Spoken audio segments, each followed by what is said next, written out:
Blog Talk Radio. Women have the power to transform this world. We can end crime and violence if we all agree to do one thing: share. Let's share our wisdom, share our time, share our talents, share our finances, but most of all, let's share our love. This is the Female Solution. Join me, Naima Latif, every morning, 7 a.m. to 9 a.m. Central Standard Time, as we bring you stimulating discussions about the issues affecting our lives. If you're listening online at www.blogtalkradio.com/the-female-solution, press the blue button that says follow and get our daily topics every morning directly to your email and your smartphone. Hi, I'm Naima Latif, executive producer of the Female Solution radio show. We invite you to call in 515-605-9325 and participate in this daily think tank as we examine the challenges we face and develop solutions that restore peace and harmony. We are global transformers, changing the world from the way it is to the way it should be. We are one. Wherever we live on this earth, we are one human family. On behalf of our team of radio hosts, I'd like to extend a greeting to all the members of our family, whenever and wherever you may be listening around the world. To our family in China, Ni Hao. In India, Namaste. In Japan, Konnichiwa. In Korea, Annyeonghaseyo. In Russia, Здравствуйте. In Germany, Guten Tag. In Poland, Dzień dobry. In France, Bonjour. In Spain, Hola. In Italy, Ciao. In Egypt, Ahlan wa sahlan. In Ghana, Akwaba. In Nigeria, Peleo. In South Africa, Sawubona. In Senegal, Nangadef. In Kenya, Jambo. In Israel, Shalom. In Pakistan, Afghanistan, and Saudi Arabia, Assalamu alaikum. Greetings, and may peace be upon you all.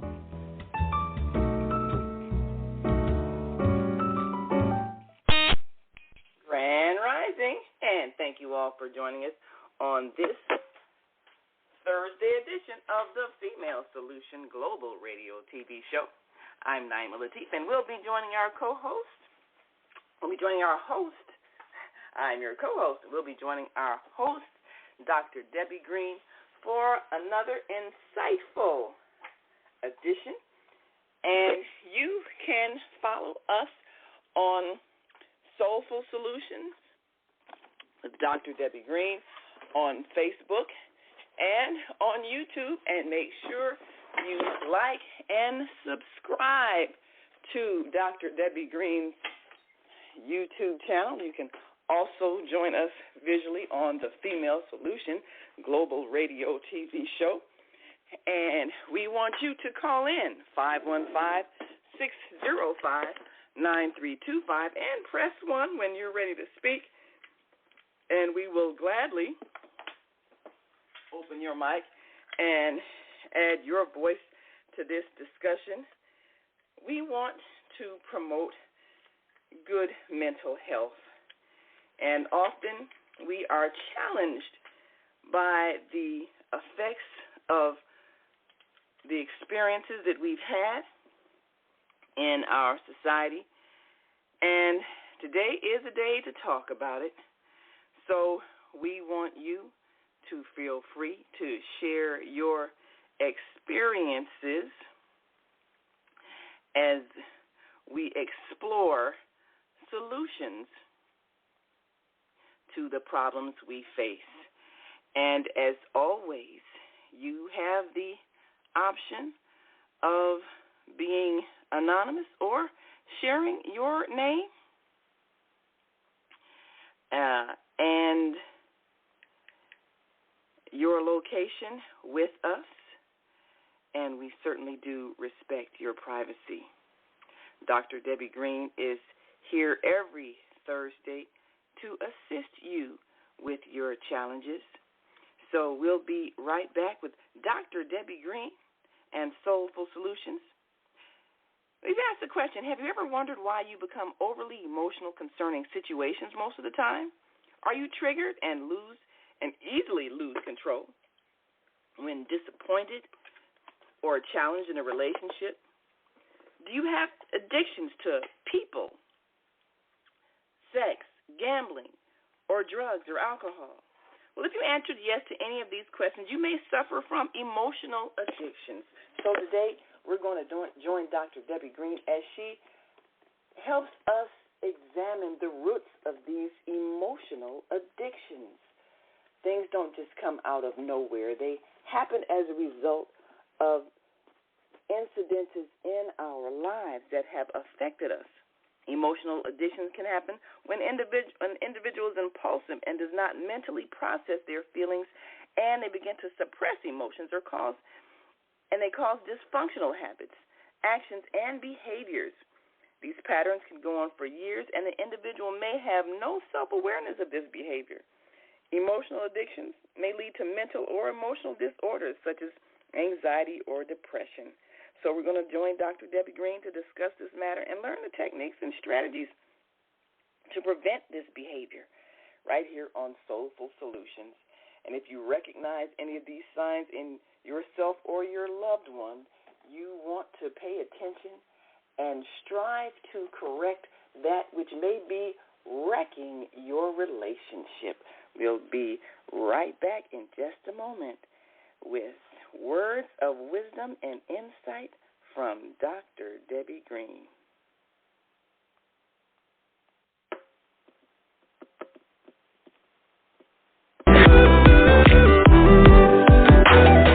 Tune in to Soulful Solutions with Dr. Debbie Green on Thursdays at 7 a.m. Central Standard Time and 8 a.m. Eastern Standard Time to hear great topics and stories on grief and turn it into victory.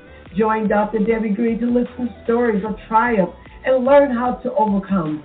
You are not alone in your life, and there is hope in the darkest hour. This is your time to learn strategies and solutions to improve your life. It's your time. So join Dr. Debbie Green with Soulful Solutions and call in on Thursday at 7 a.m. Central Standard Time and 8 a.m. Eastern Standard Time at 515-605-9325 with comments and questions. Look to hear from you real soon.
Guess what else is going to start leaking out of it? into the heart, where all the emotions are. It's going to start reaching from the mind to the heart. Now we got a big problem. I see my co-host is in the back stage. I'm going to go ahead and introduce her. One of my favorite people in the whole wide world. Well, grand rising to all who are listening and watching. How are you? I'm fantastic. Awesome. I was just explaining to our viewers and listeners that, emotions are real. They are so real, and they feel out of control at times. Yeah. They do. They will take you on a roller coaster ride, right? So our topic is real critical because if you can't control emotions, you can't control life. That's true. It's impossible. You can have all the thoughts you want, but those emotions, those are where the action comes from. The action comes out of the heart. Yeah. And a lot of times people think the actions come out the mind, but it doesn't. It's the communication between the heart and the mind, right? Yes. If the mind is overflooded, again, we put it in the back of our mind. We know we say that a lot. I'm not going to worry about it. But it's still there. Right? But it's still there. It's just like if you put junk in a closet. It's still there. It's still in your house. And you can stack up boxes in the closet, stack bags in it, but it's still out.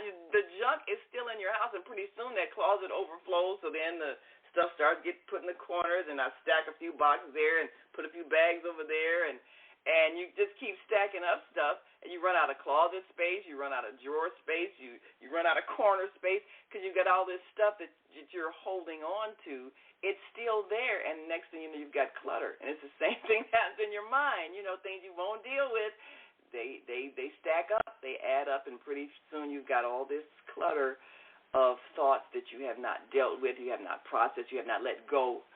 And there you go. You've got problems that you have not dealt with, and they don't go away. They affect your environment. They affect you internally, just like the junk in your house affects you. Your physical environment, you can't function, you can't find things, you got junk all over the place. Hey, same thing, you have all these emotions and thoughts that you have not processed that you keep putting in the back of your mind, but it's still there affecting your mind and affecting your heart, like you said, because every thought translates into an emotion. Every thought creates an emotion.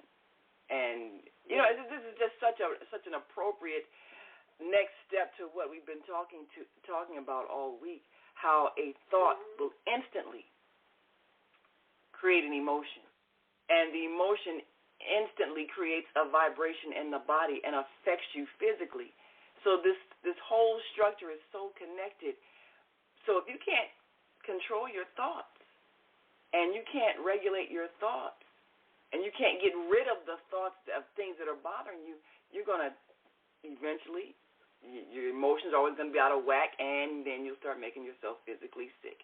And so when the sickness manifests, you don't realize it first started with those thoughts that you thought you'd put in the back of your mind. Exactly. And that's why I wanted to talk about the actual process of how that even occurs. It's not just based upon choice or decision. It's based, I call it emotion erosion. Ooh. And that's a Dr. Dare word. Emotion erosion. Like something is erosion, it starts to deteriorate,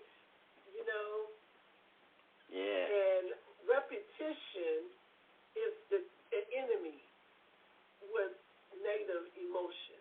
Okay, what I'm saying is we have these regulators in our brain, the hippocampus, the limbic system, the thalamus, all that stuff there, right? So these are parts of the brain that are supposed to regulate the emotion. You hear what I say? Yeah, right? to. But here comes life. Trauma, crisis, disappointment, any of those things tamper with, interrupt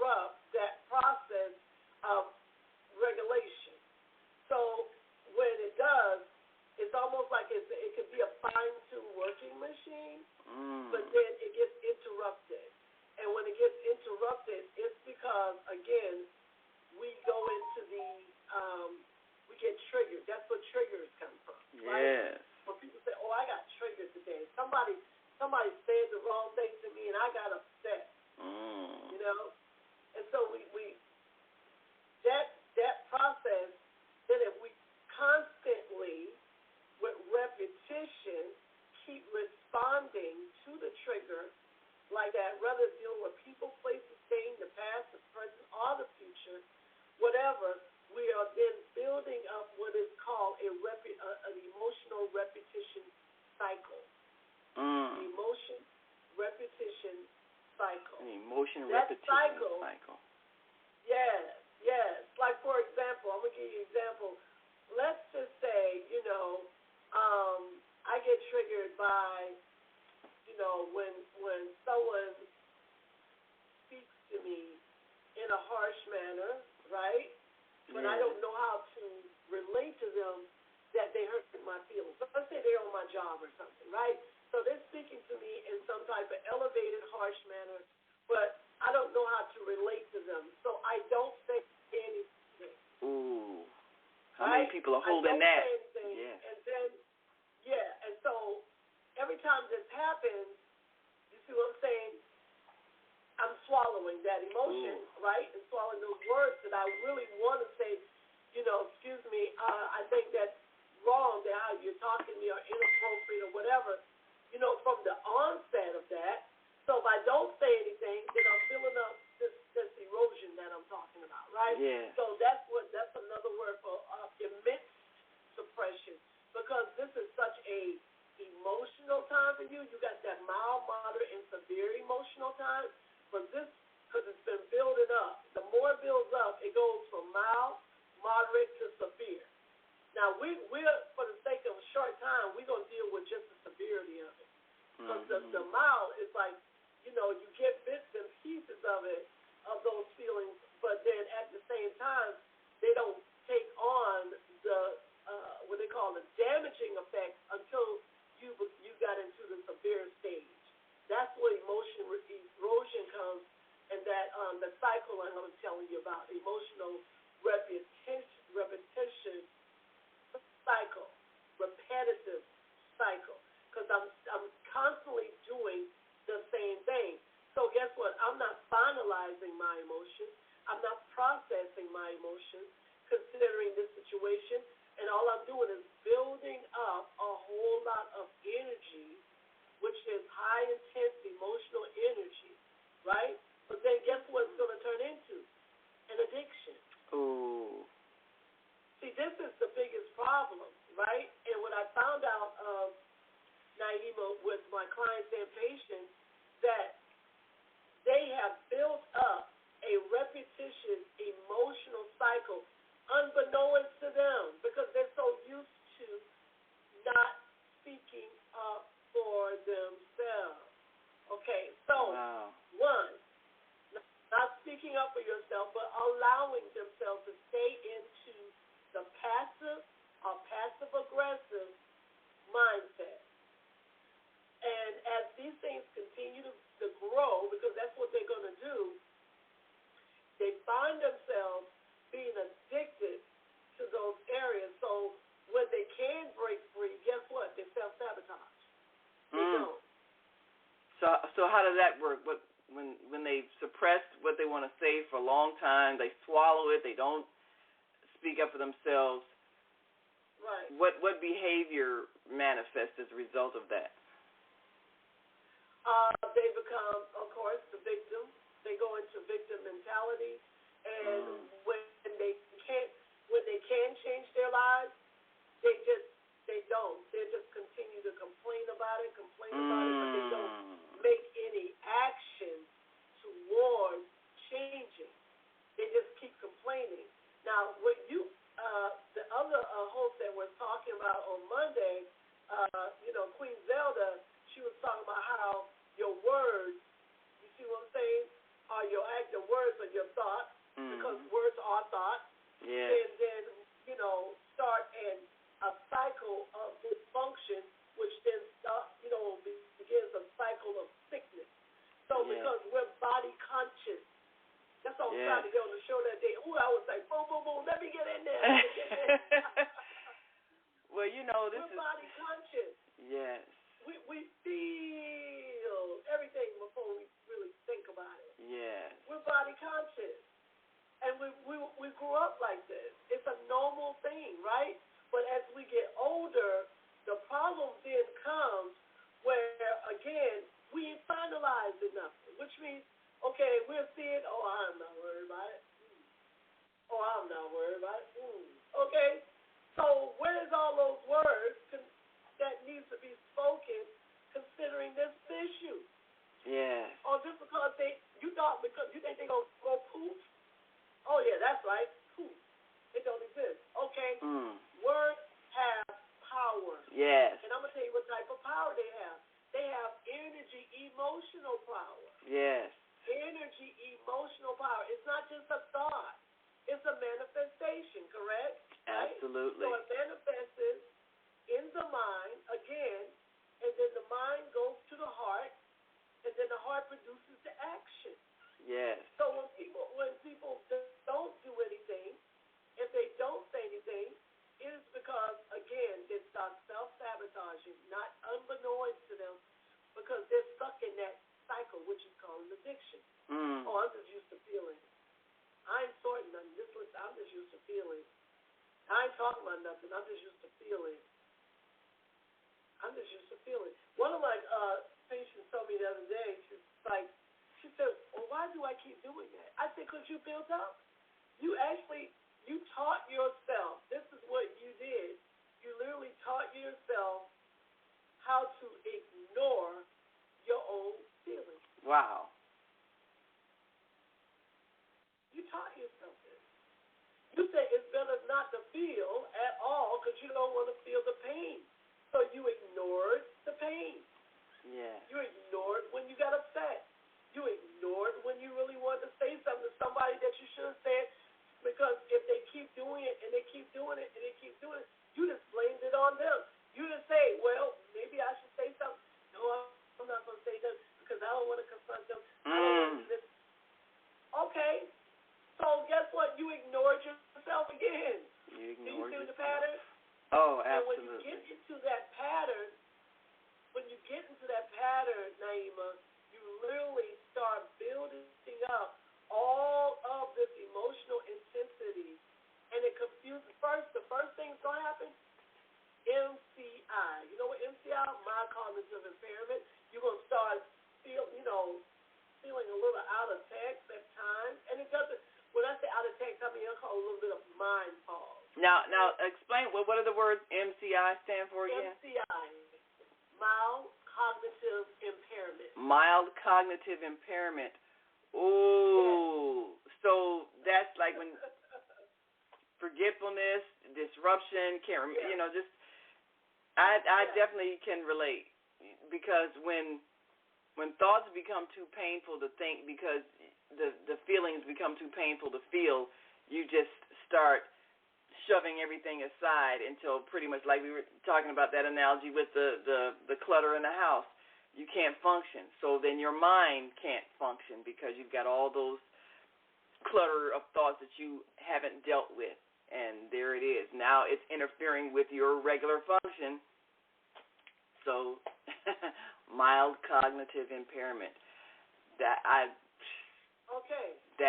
is probably what a lot of people are experiencing. Yes.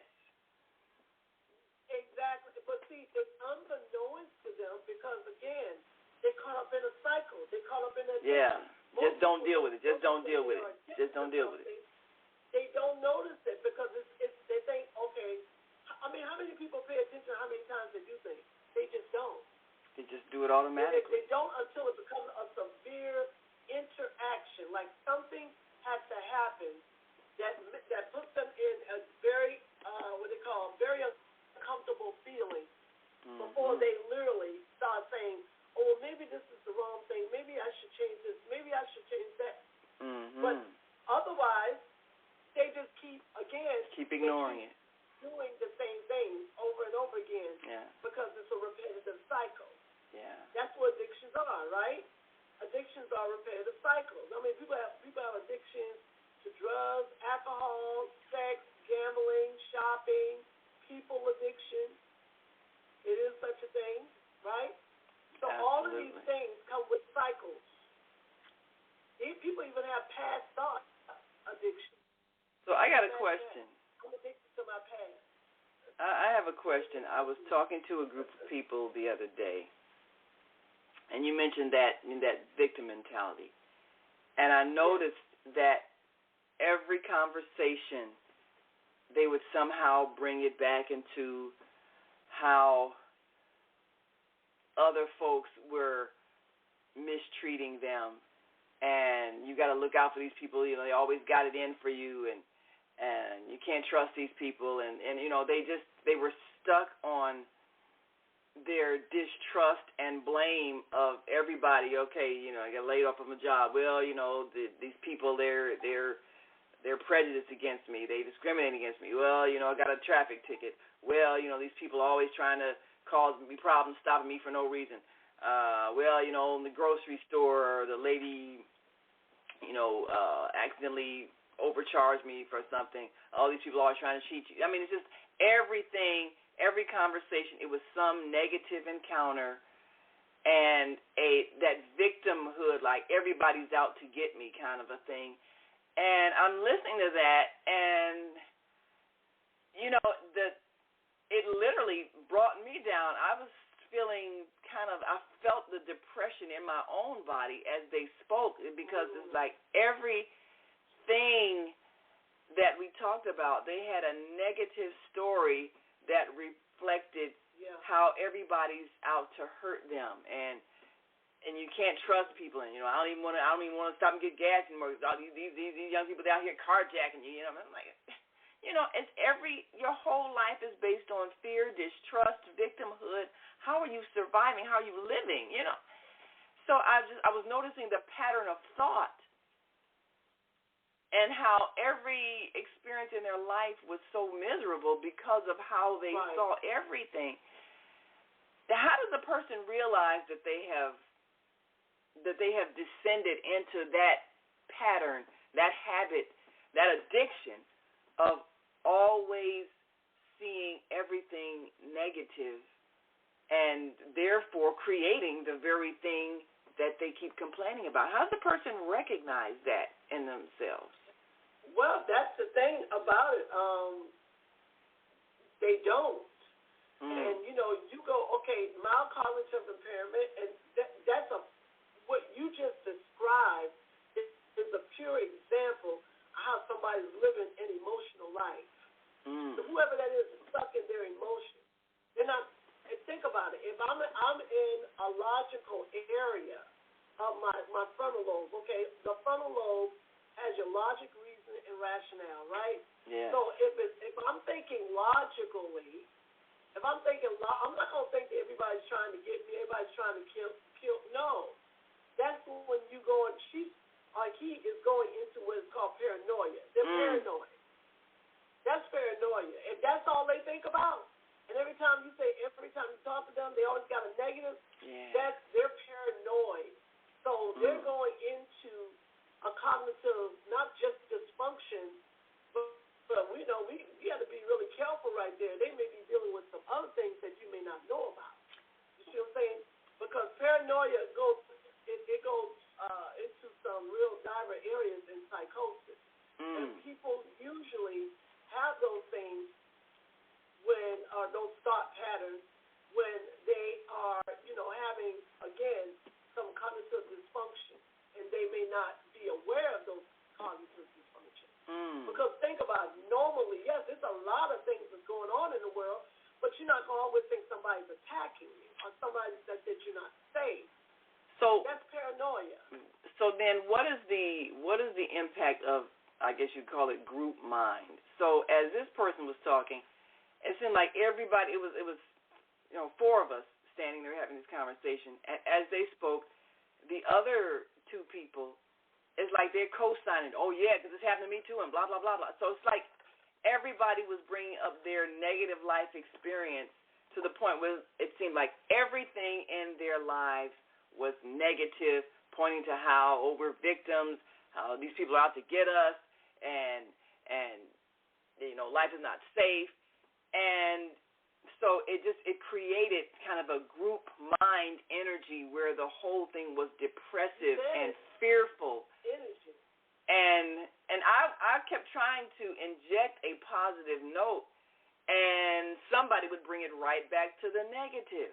You know, it was like, even if you say something like, well, you know, it's great that we got to the point where we had enough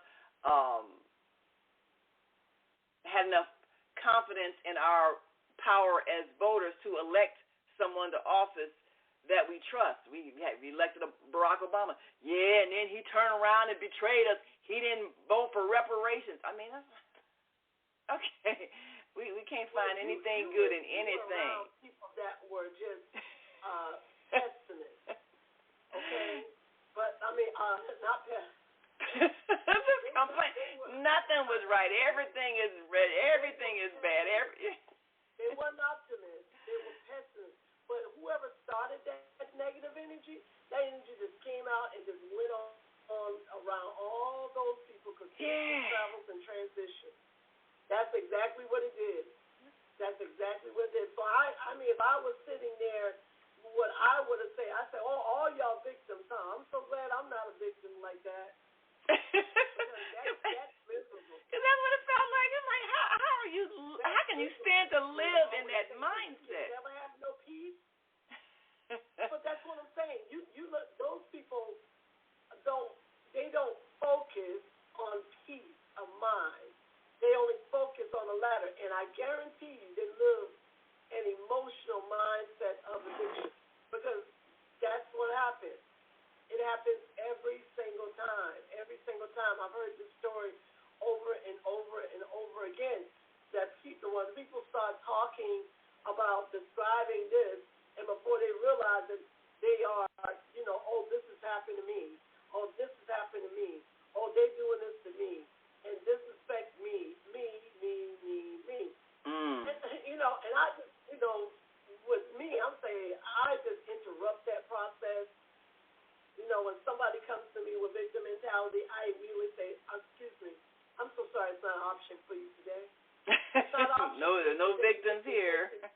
No. I said, because you are putting yourself in a rabbit hole whether you realize it or not. And you can't have any peace if you always think something's happening to you, all around you. So who's creating the chaos? Is it you or the world? You know what I mean? So it's one of those things that unconsciously people are not aware of. It's sad, not even that they're not, but consciously they need to be aware of it, because you're spewing out all of that energy out of your being. Whoever's sitting next to you, if they ain't strong enough to subdue it, it's going to catch fire. Yeah. Okay? And that's exactly what it did. And and I mean, and I could feel. It went on around everybody. But I could literally feel the depression of that conversation physically. I mean, I left that group kind of down, you know, and I'm like, these people affected my body. Energy is. Yes. Yes, ma'am. Wow. Well, we got to take a break.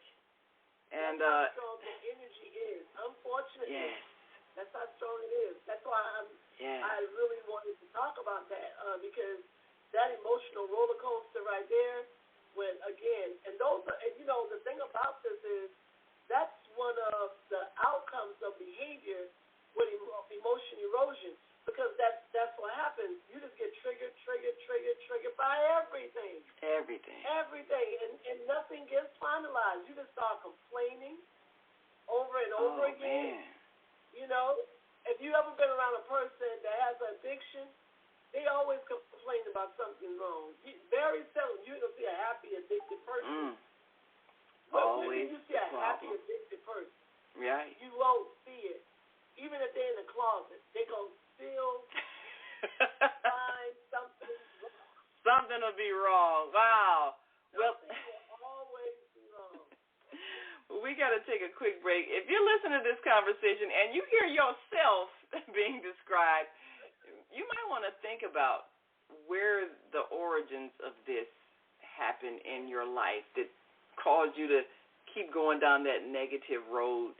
You can come back, but you got to realize you're on the wrong road. Just like when you take a wrong turn, you got to get off at the next exit and turn around and come back.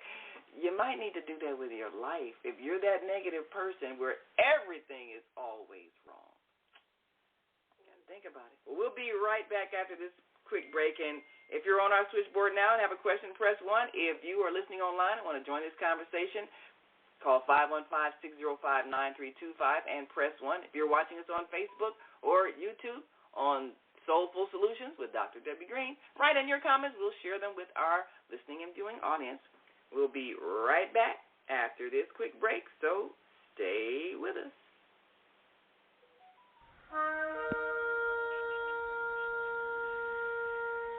I'm Beata, your holistic life coach.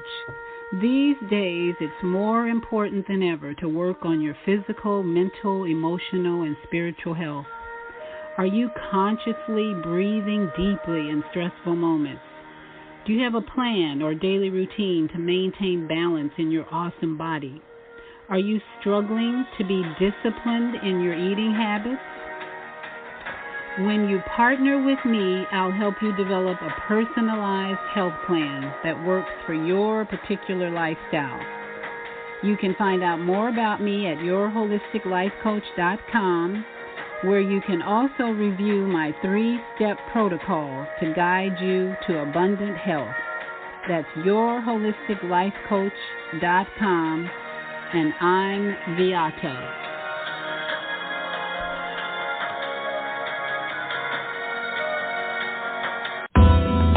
Do you worry about finances, family, health, job, relationships? Are you in pain? Do you feel stuck? If you answered yes to any of these questions, help is available. Don't worry, you're not alone. It's part of the human process. You only feel this way because you haven't mastered the voices in your head. No hype, just down-to-earth, solid, workable tools and techniques that you can practice daily. It's really food for the soul, whether you want to learn how not to worry about anything, reverse type 2 diabetes, publish a book, promote your product or service, or just make extra money. To take advantage of the deal of the day, go to zeldaspeaks.com or call 312-409-6619. Mention promo code The Female Solution and get free shipping. That's zeldaspeaks.com or 312-409-6619. Stop worrying today. Visit zeldaspeaks.com.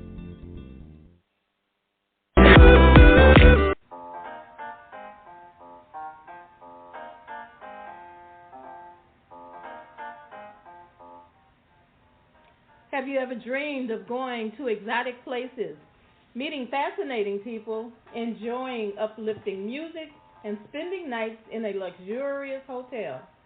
Do you look forward to a relaxing vacation where you can walk along the beach or sit in a quiet park and enjoy the sunset or sunrise? Whether you're flying around the world or driving across the country, we will share travel tips that will help you stay safe while you enjoy the journey. Join me every third Saturday of the month, 12 noon to 2 p.m. Central Standard Time, and move around with Deborah here on the Female Solutions Show. Call in and comment 515-605-9325 and press 1 to speak.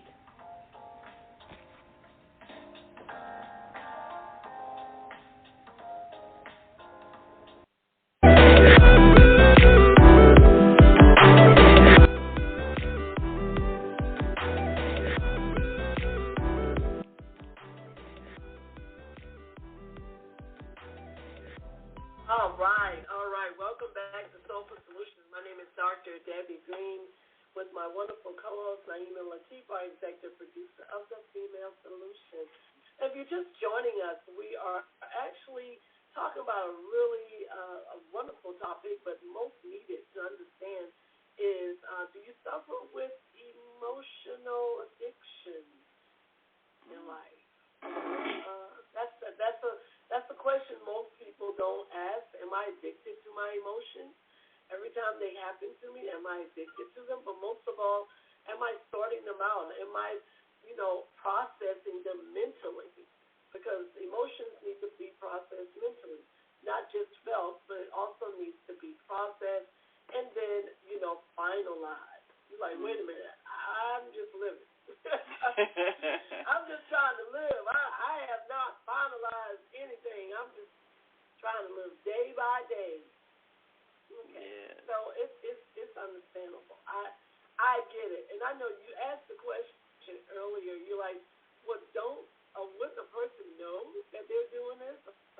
Would they have any self-awareness?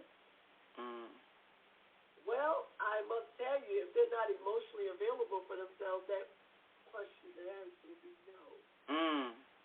That's amazing. And it's really interesting how the progression of this thought is culminating today. Monday, Zelda talked about how our thoughts, of course, affect us. And then Tuesday, Jody and her guests demonstrated how a thought can instantly create a physical sensation in your body. That's right. And so the words you think and the words you speak are affecting you energetically. And then yesterday we talked about how are you speaking to your children. So you're actually creating that pattern by making them feel bad by the things that you say to them. You set them on this path of negative thinking, negative self-talk.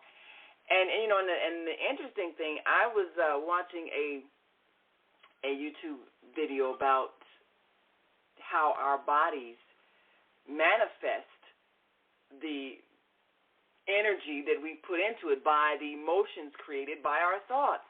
So you mentioned people not speaking up for themselves. Cancer is repressed anger. So if you are constantly swallowing the words you want to say to somebody, or you don't speak up for yourself, it manifests as throat cancer. And I was really fascinated in watching this because the cancer that manifests in different parts of your body will show you where it is that you're not handling the emotions. So the body is the last communications vehicle. If, like you say, they're not aware that they're doing this, they're not tuned into the feelings that they're getting from these thoughts that are creating these emotions, and they're still not connecting that they're creating this negative energy, eventually over time it will manifest in a physical illness. So it's your body finally telling you, you have to stop this train of thought. This is the energy that you're creating. So your body is the communications vehicle that makes you recognize what you're doing to yourself with your mind. Exactly, right? And before a person, can even notice any of that, they got to be, they have to have a sense of being, sense. It's like I have to sense from the top of my head to the soles of my feet what's happening inside of me and how life situations are stimuli, external situations affect me internally. Yeah. You see what I'm saying? So I must pay attention to myself. And because self-neglection is real. People neglect they neglect themselves all the time, but they'll pay attention to somebody else's life. Okay? Yeah. That's why people gossip. Oh, no, we don't know how to mind our business. Okay, let's just get that out of the way. You ever notice? We'll go on the job and look at everybody else's business, look at everybody else's actions and behaviors and words. Yeah. We'll talk all about that. And our friends. But when it comes to us, we don't deal with that. Okay, well, what's going on with you? I don't know. Yeah. You ever notice how people who gossip all the time, they probably have the worst lives? That's why they're always in everybody else's business. Who else's relationship's not working, who else is, drinking. But you look at their lives is a mess, but they're the ones who talk about everybody else. It is. Again, because they don't pay attention. They don't want to. They don't want to pay attention to themselves. They don't want to because they know they got a lot of stuff that they don't even want to tamper with. Yeah. Okay, so I want to talk about also some emotional, what do you call it? Because this emotional cycle of dysfunction. So when this happens, let me break it down like this. Again, we go from emotion erosion in the thought, right? Because that's what a regulator is. So if the brain is not regulating properly those emotions, then it becomes dysregulation, right? So the dysregulation has symptoms, Naima. All right, so let me speak about the symptoms. So everybody say, well, is that me? I'm not sure. Let's examine the symptoms. One of the symptoms, well, is really they got a whole bunch of them. I'm gonna try to keep them condensed. Severe depression. Severe depression is when that area of the brain and the heart, all the emotions at that point come totally dysregulated. There's no regulation. So the areas of the brain are not working properly due to the fact of that, like you said, swallowing the emotions, swallowing the words, not finalizing, just ignoring, avoiding, running away, whatever you want to call it, right? So that, because we got these energy sites on our body. You got the crown chakra, the third eye, the throat chakra, heart, above the belly button is solar plexus, below is the root. So all of these areas carry your emotions. Yes. All of them carry emotions. So if you ever got a blocker there because of, again, dysregulation or not finalizing or just not being totally emotionally available to yourself and taking care of yourself, when you got a blocker there, these are the symptoms. Severe depression, anxiety, high levels of shame and anger, self-harm, excessive substance use, high-risk sexual behavior, extreme perfectionism, highly conflictual interpersonal relationships, and which is called domestic violence. Ooh, highly conflictual interpersonal relationships. Are you beating on your... It's called domestic, partner. Let's say heterosexual or family violence. Yeah, that's what that... Wow. It's called highly... Are you beating your spouse or your children? There it is. Yeah. Well, because they're emotional. Yeah. You're too emotional. Now, I want, for the sake of understanding, how we can actually do some repair. I mean, it's a short time that I can talk about this, but at least I can literally start them off on a journey of what they call healing, emotional healing. You have to be self-aware. You cannot live life ignoring your being and blaming it on everyone else. Oh, I have this issue because of this outside of myself. We cannot no longer be the victim of past or even present conditions, because the future has not come, but some people are victim of the future. Yeah. Because they start worrying about that's what worry what's going is. to happen. They start creating stuff that's going to happen. Worry right? is living in the so future. They become victims of the future virtually in their mind. Okay, what am I doing?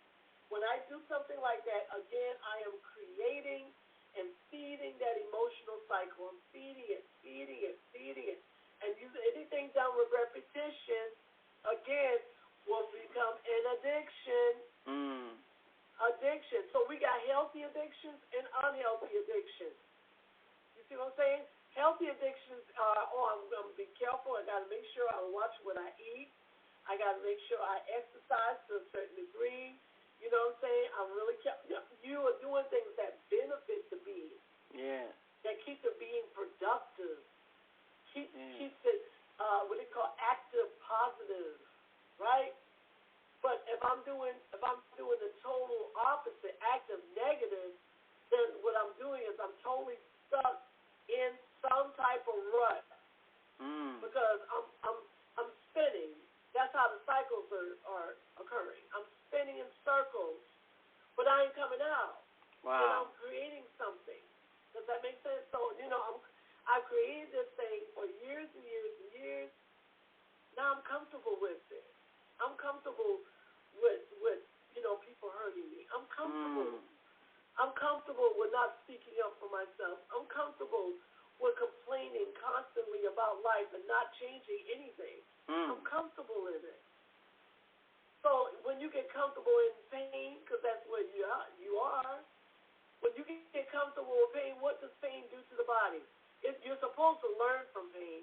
Yeah. Pain is supposed to be an experience that you learn from, but not continuing to live in. And I told him, I said, stop hoarding pain. What you hoarding pain for? Don't worry, some more is coming. Hoarding pain. Wow. Hoarding pain. Hoarding pain in your mind, your heart, your spirit.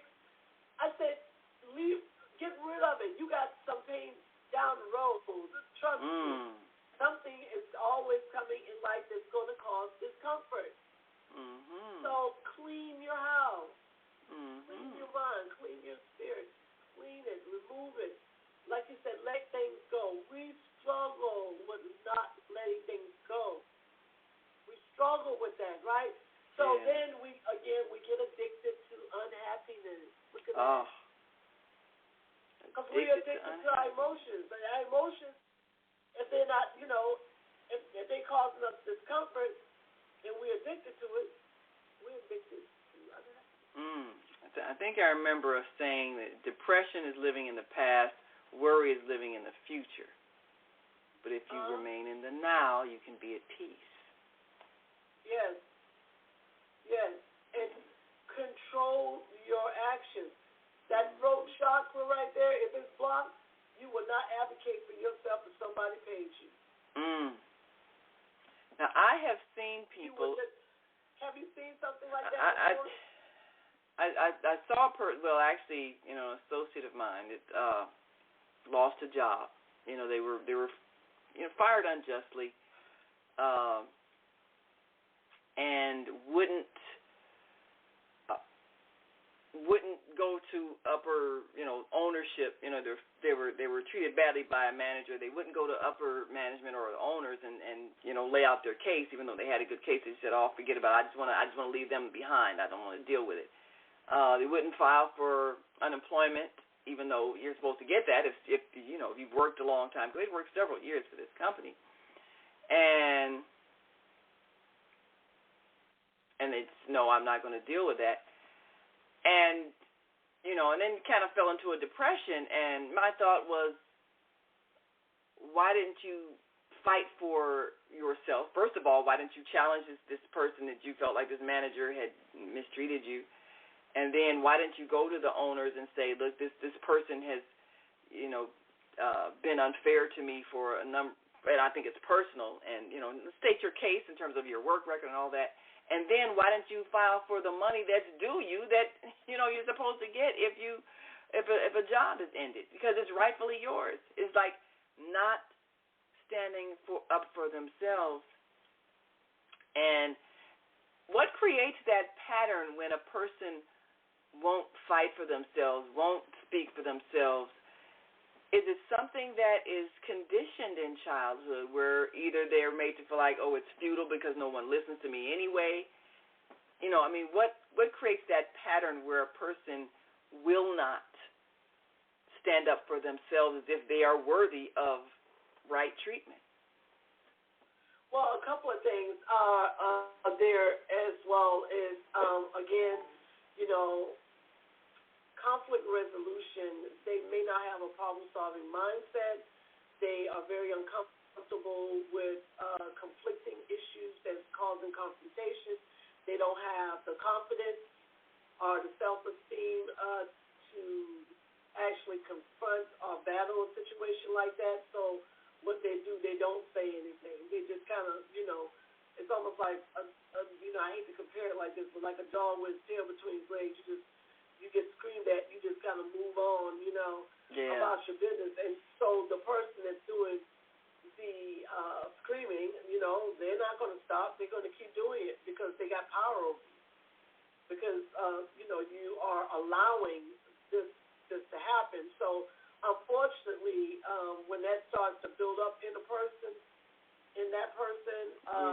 They sometimes they come out rageful, even though they may not been saying anything.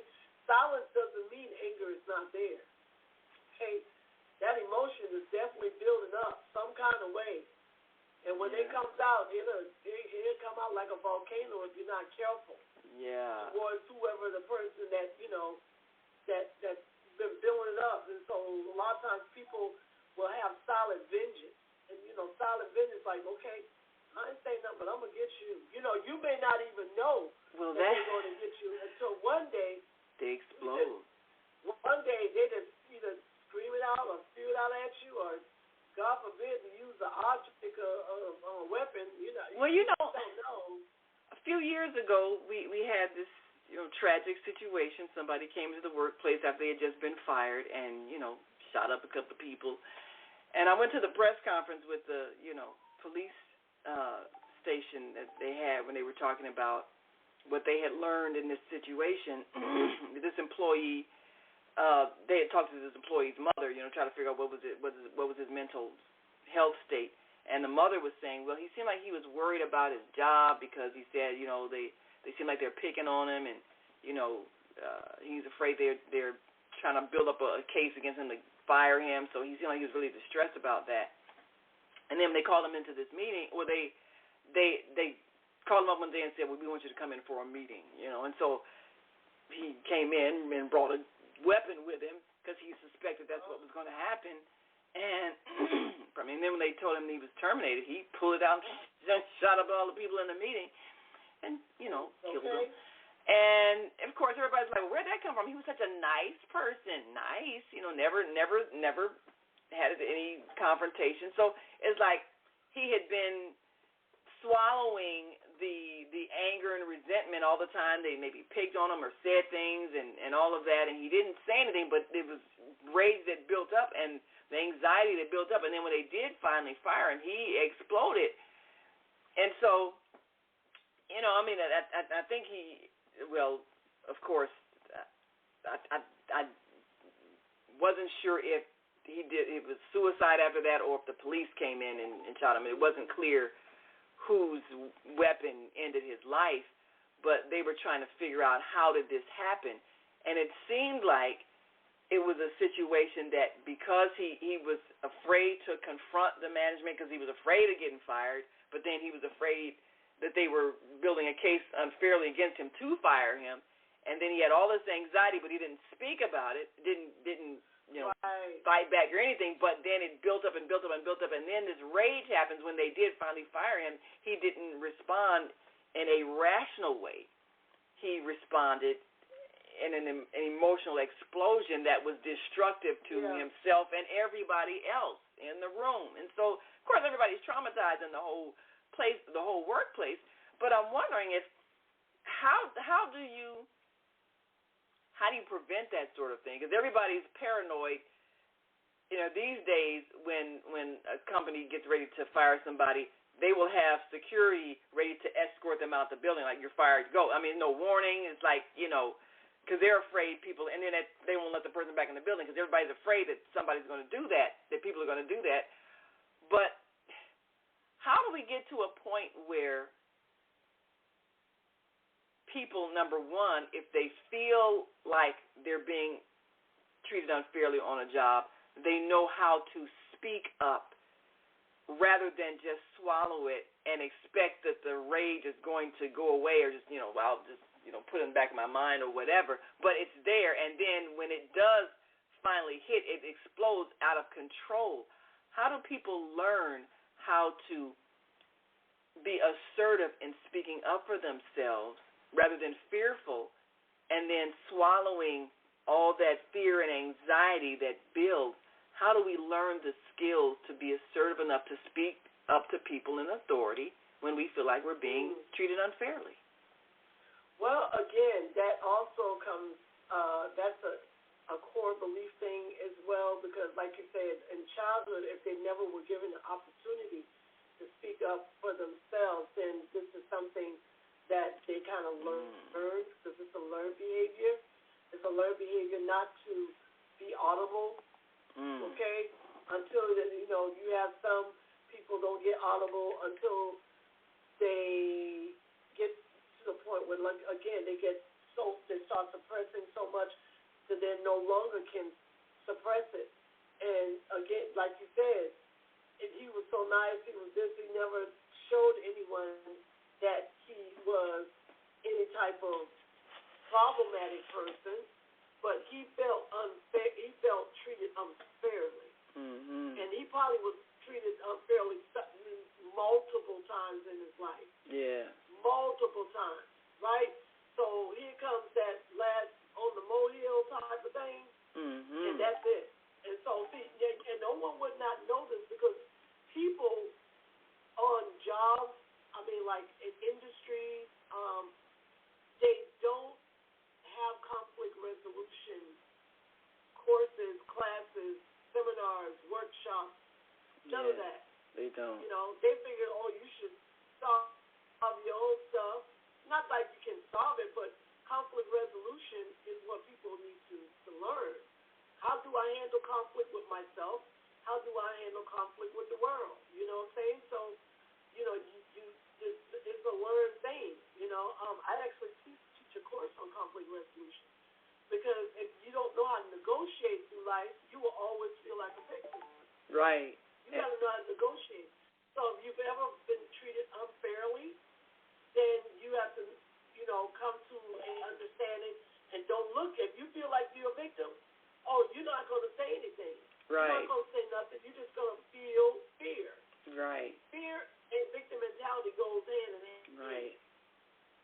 Right. So you won't say anything unless you say to yourself, I'm not a victim of this, so the next thing I need to do, I need to call the powers that be and ask for a meeting. Yeah. This is what I feel. This is what I think. And I just need to let you know that, you know, and don't come in there, they did this to me, and they know this is the situation. And I think that we need to look at this because it's problematic. And I'm sure I'm not the only person affected by it. You have to look at it as a whole when you're dealing with the workplace. You can't say, they said this to me and they said that to me. Because if they said it to you, I'm sure they said it to somebody else that kind of way too. Yeah. So you look at the issue and not as feeling like you're being attacked. That's how you can get in the workplace. But people don't know those skills. That's the thing. They don't have those skills. They don't have those skills. And then if you've been indoctrinated with a victim mentality of distrust and always believing people are out to get you, then you don't even have the confidence or the trust to directly address a situation.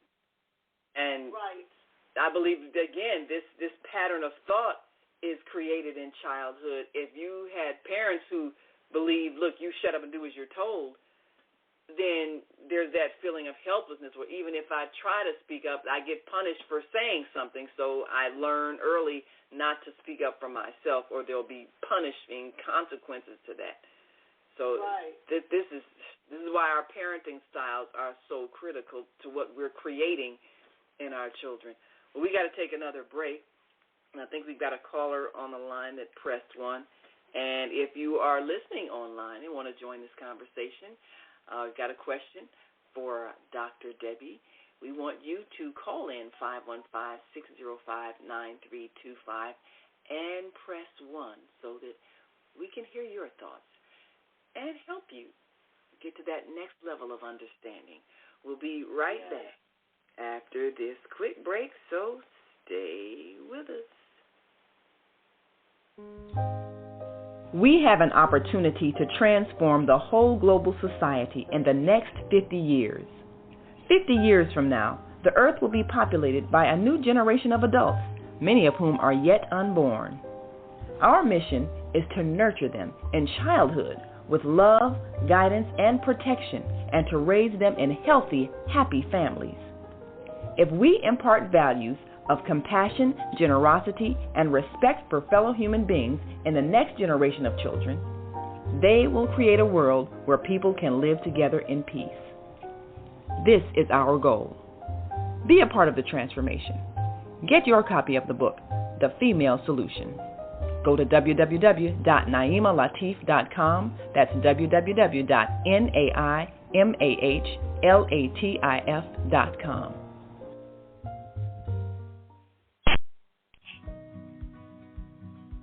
Everything you need, what your body needs, is found in nature. So Susan Essentials doesn't do it any other way. Susan Essentials provides your employees and individuals access to over 20,000 nutritional products, and they are shipped direct to your door. Because Susan Essentials is certified in plant-based healing, we're permitted to offer you the best nutritional supplements on the planet. They're non-GMO and sustainably produced, and we take the guesswork out for you.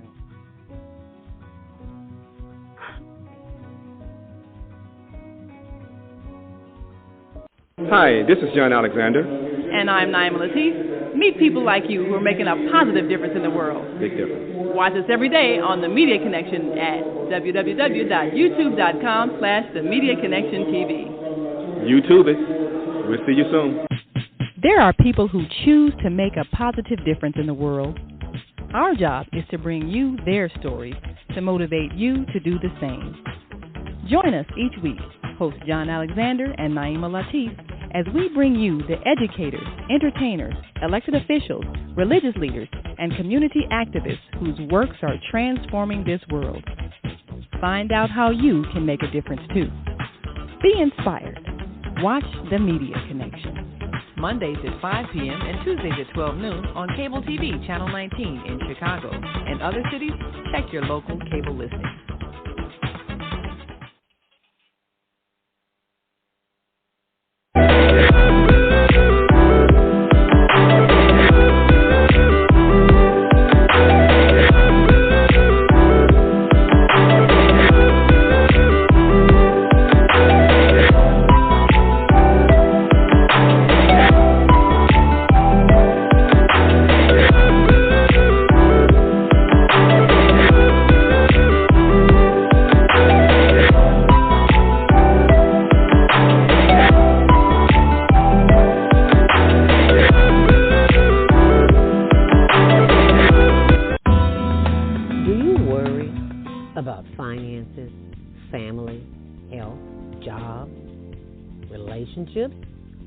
Are you in pain? Do you feel stuck? If you answered yes to any of these questions, help is available. Don't worry, you're not alone. It's part of the human process. You only feel this way because you haven't mastered the voices in your head. No hype, just down-to-earth, solid, workable tools and techniques that you can practice daily. It's really food for the soul. Whether you want to learn how not to worry about anything, reverse type 2 diabetes, publish a book, promote your product or service, or just make extra money. To take advantage of the deal of the day, go to zeldaspeaks.com or call 312-409-6619. Mention promo code The Female Solution and get free shipping. That's zeldaspeaks.com or 312-409-6619. Stop worrying today. Visit zeldaspeaks.com. Hi, I'm Naima Latif, executive producer of the Female Solution Global Radio TV show. We are a part of the online network of Associated Internet radio hosts, On Air. On Air empowers you with transformative news and interactive radio TV shows. This is such a wonderful time to be alive and to see our human family coming together as one community as a result of that powerful tool, the Internet. We can now talk directly to each other all over the world. There's no need for conflict or misunderstanding. There's no need for violence to solve our differences. We can talk to each other face to face until we reach an agreement. On Air offers a fantastic global guide to communicators from all over the world who are using their internet platforms to inspire us to strive to be our best selves in order to become the kind, compassionate, loving people we were all born to be. Once we do that, we'll see planet Earth transformed into a place of peace. Subscribe to the recommended YouTube channels, Facebook pages, and podcasts created by these Voices of Enlightenment. On Air provides daily news briefs and a weekly magazine to keep you abreast of events and opportunities. On Air news affiliates in television, radio, and print share information, insight, and interviews with notable personalities. Go to onaireverywhere.com for a daily dose of uplifting news. We're on air everywhere, online all the time.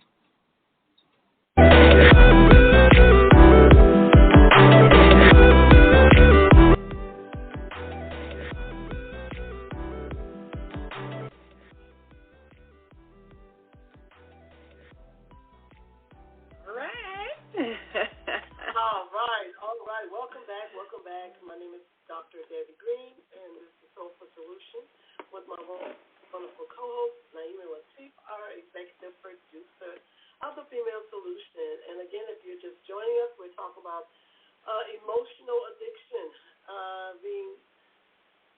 having these areas of emotional deregulation and causing a lot of chaos in your life, and hopefully not sickness, because that's the end result. The end result is hypertension, cancer, diabetes, chronic illnesses, fibromyalgia. The list goes on in that area. Yeah. But I want to point out something. Before even the body takes on that manifestation, those thoughts linger for years. Ooh, yeah. The thoughts linger in the body, and, the body keeps score, which is every cell of our body has a memory. Yeah. And every cell is activated by our emotions.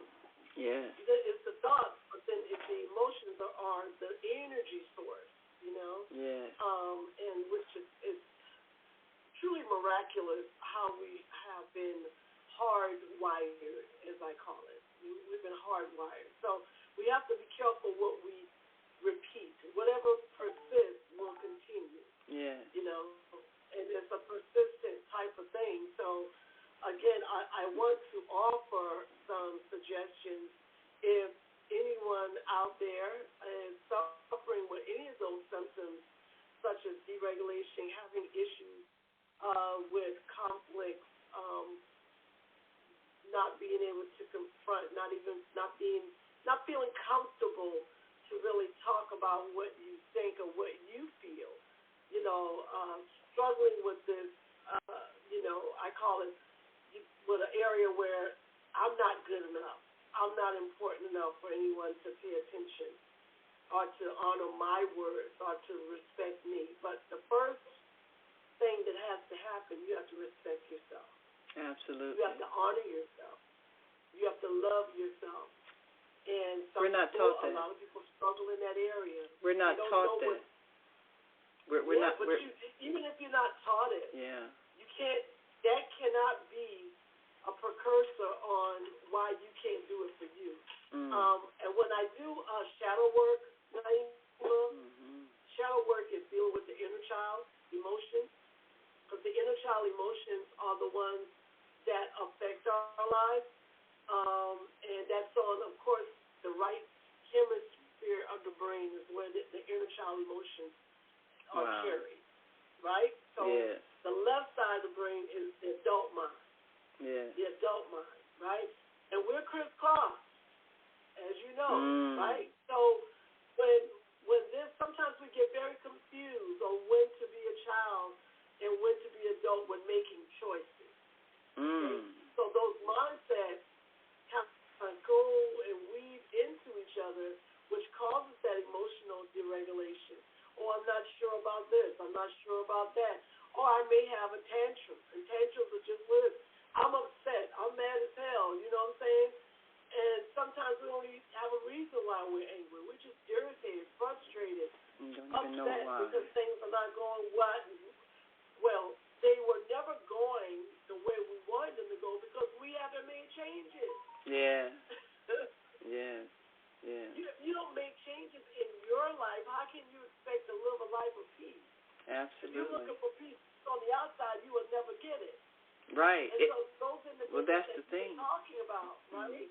Right. The ones you said when you were sitting around in the room and everybody just kept complaining and kept finding something wrong. They don't have any peace of mind. Yeah. And that's the way they live. Yes. They make a poker face on, but behind that poker face, there's no peace. And, you know, if every time the solution is always, well, if somebody else would change what they're doing, if they would stop doing this, they would stop doing that. Anytime you do that as a solution to your problem, you're never going to solve your problem because you can't change what other people do. You can't affect what somebody else chooses to do. You can only affect your own thoughts, your own emotions, your own behaviors. But if the answer to your problem is for somebody else to change their behavior, and then you constantly are mad because they're not changing themselves, well, you're asking to be always upset and angry because you can't change anybody but yourself. And most of the time, if we change our attitude about things or even our thoughts about things, the thought that someone said this to hurt my feelings, because that's what triggers the emotions. They said this to hurt my feelings. My feelings are hurt because they don't value me. I'm not worth being valued. I mean, you get that whole line of thinking and emotional expression creating the energy in your body when if you had just confronted the person and said, well, you know, when you said this thing, that hurt my feelings. And then they might say, oh, I didn't mean that hurt your feelings. I was just, you know, expressing a thought. I'm sorry, I didn't know that you heard it that way. That's not what I meant. Yeah, I mean, but like you say, a pattern of that where you had all this life happening in your mind, all of these things in your mind, all these accusations of their intentions in your mind, and you're feeling the effects of all these things, and it's all in your own mind. And that's the hardest thing for people to accept because, like you say, they get addicted to the emotion of victimhood and blame, and they can't let it go. Right. It's easier, though. Let me tell you why they don't let it go. It's easier to say somebody else did it to me than me doing it to myself. That's why people do it in the first place. It's called scapegoating. Yeah, making somebody else at fault. I'm going to blame you. Let me blame you. Yeah, you said it. You made me do this. You did it. So what they're saying, but if they really don't know that they're saying this person has power over their thoughts, over their words, over their actions.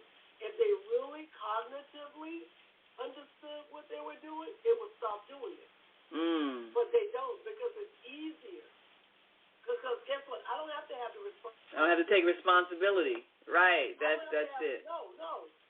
So I might as well go ahead and put it on you. Yeah. And when you don't stop doing it, I got an excuse to keep responding the way I'm responding. You see what I'm saying? Until the other person gets really smart. And they're going to say, you know, and they want to shut it down. And they want to shut it down like, you know, oh, I'm tired of you saying I'm doing this, doing that.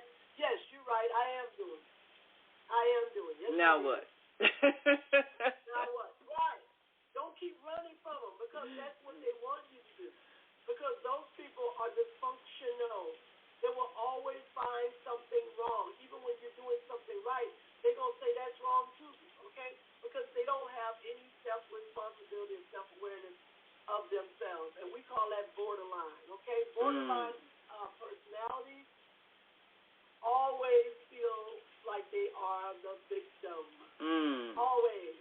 And the only way they're going to get help with that is to take DBT classes, dialectical behavior therapy. That means you got to be mindful. What that therapy involves is a cognitive reframing of the mind. I have to be aware of my own actions. And I cannot allow myself to blame anyone at any time for what I am doing.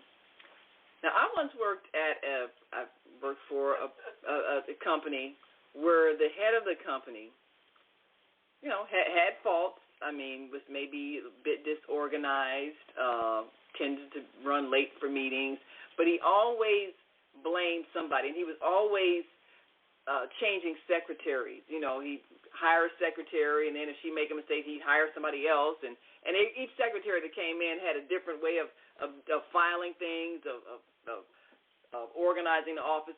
So his office had all these various different filing systems, so he could never find things. So he'd get ready to go somewhere, and you tell his secretary, go, get my papers for this, and then she can't find it because the last secretary filed it in a different way.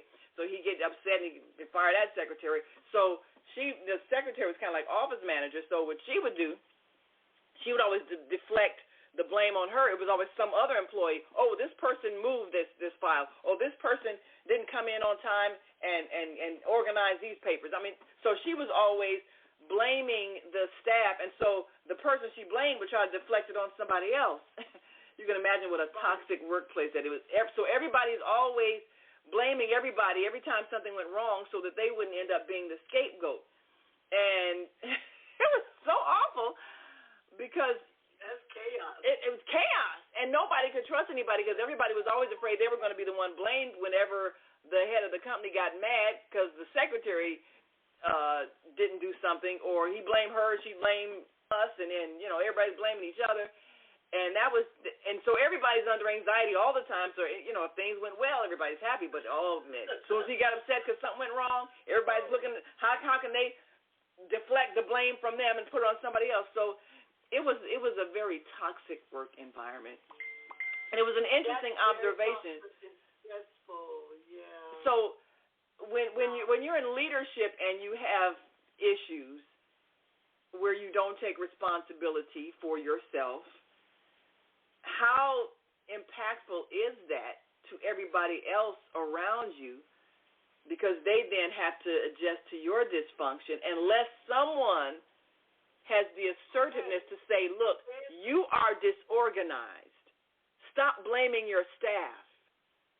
Nobody had the courage to say that. I was young, just out of college, so I didn't have the wisdom to know how to deal with it, but I observed it, and I'm like, this is awful. This shouldn't be this way. What?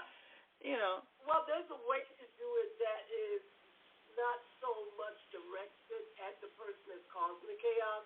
And, of course, even if it's leadership, whoever the staff is that you're talking about that wants to address the leader should call for a meeting, okay? So he should go and say to the other staff, okay, let's call for a meeting, okay? Let's call for a meeting with our leader and ask the leader, okay, when are you free to talk, or whatever the case. What do you want to talk about? Oh, we just want to talk about the workings and the goings on in the office. See, nobody had the confidence in themselves and the wisdom to pull all the staff together. So all the staff was at each other's throats. There wasn't unity where they could have done that. Yeah. Well, see, that's what. Okay, that's a pure example of what I'm trying to tell you. Anyone that is emotional like that spews out that energy of division amongst their cohorts, whoever's in the room, like the group of people you talk. If that energy travels outwardly, you see what I'm saying? Because it's dysfunctional. Yes. It's dysfunctional. It's not functional. It's dysfunctional, right? So again, if they didn't come to a resolution, then it's just going to keep getting worse and worse and worse and worse and worse. All right. So I wanted to address the others. Robinson, our Friday host, she said, should we apologize when we trigger anger or other low vibrating emotions in others? Okay, now, this is a catch-22. And let me explain myself. The question is,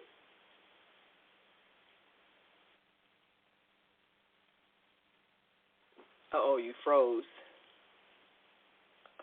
Well, when you think about apologizing, you're apologizing for what's in someone else's mind, which you don't control.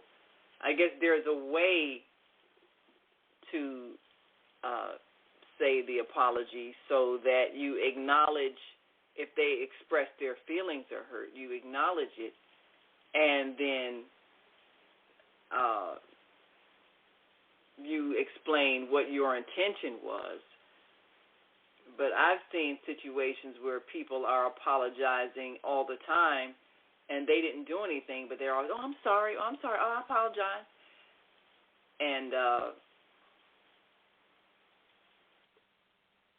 if you are admitting guilt for something you're not guilty of, that's a disservice to yourself. But out of sensitivity, if you are acknowledging a person's feelings, if someone comes to you and says, well, you said this and you shouldn't have said that, or someone reacts with anger because you say something to them, the anger is something that they're responding to in their own mind. If you know your intention was not to hurt them, because you don't know their life history, you don't know that if you mention something, it's going to trigger a memory of when their older sister made fun of them. You don't know any of that. But that's they're responding to an internal thing, and your words may have triggered a memory of some experience that they had where they felt hurt. So you can acknowledge that your intention was not to cause them pain. But as for apologizing, you really can't take responsibility for what's happening in someone else's own mind. They have to learn to take responsibility for that. Now, that doesn't mean dismissing their emotions, because we all know what gaslighting is, and for those who don't know what gaslighting is, it's when you dismiss a person's feelings as if they are the ones that have a problem because they're upset. And it's not acknowledging they're having a right to be upset. It's like making them feel like, oh, you're imagining things, it's all in your mind. And sometimes it isn't, and sometimes it is. I mean, a common thing that happens is when, say, a person feels like they've been discriminated against for some reason. That happened to me a few years ago. I was in a meeting with a group of people, and I was the only female. And I was feeling like they were ignoring me, because these were men who were very, of the mindset that men are the ones that have all the intelligence. And I knew they kind of had that macho thing. But, I mean, we're all having a meeting, organizing this event that was coming up, and I was playing a vital role in that, the work that I was doing. But, and you know how you're in a meeting, you raise your hand, and, people acknowledge you, and you say something. Well, they were not acknowledging my trying to be polite and, raise my hand. So I ended up having to just kind of blurt out what I had to say. And then they were like, well, sister, just wait a minute, wait your turn. And I'm like, I've been waiting here for 40 minutes, and I'm trying to make this report about this, and you all are not acknowledging my presence. And, by that time I had a little irritation in my voice because I was taking it personally. And they were, oh, well, sister, we're not ignoring you. I mean, there are many people here. We need to get everybody's point of view. I mean, they were kind of not acknowledging that for nearly an hour of the meeting, the rest of the men at the table were acknowledged and I was not. And the response was like, you're imagining that we're ignoring you. But I'm seeing that we've had nearly an hour of conversation, and everybody else was given plenty of time to talk and acknowledge whenever they raise their hand to speak. And I'm, steadily raising my hand, excuse me, and then just choosing to. So I was, by the time I said what I had, the calm tone was not in my voice the way I would have liked it to be, but I was trying to not have that angry black woman thing. But I was feeling that the ignoring was deliberate. And so sometimes what you're feeling isn't your imagination, but sometimes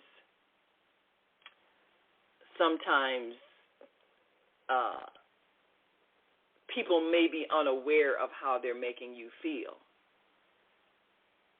And I think because this particular group of men were not accustomed to women having input in their meetings,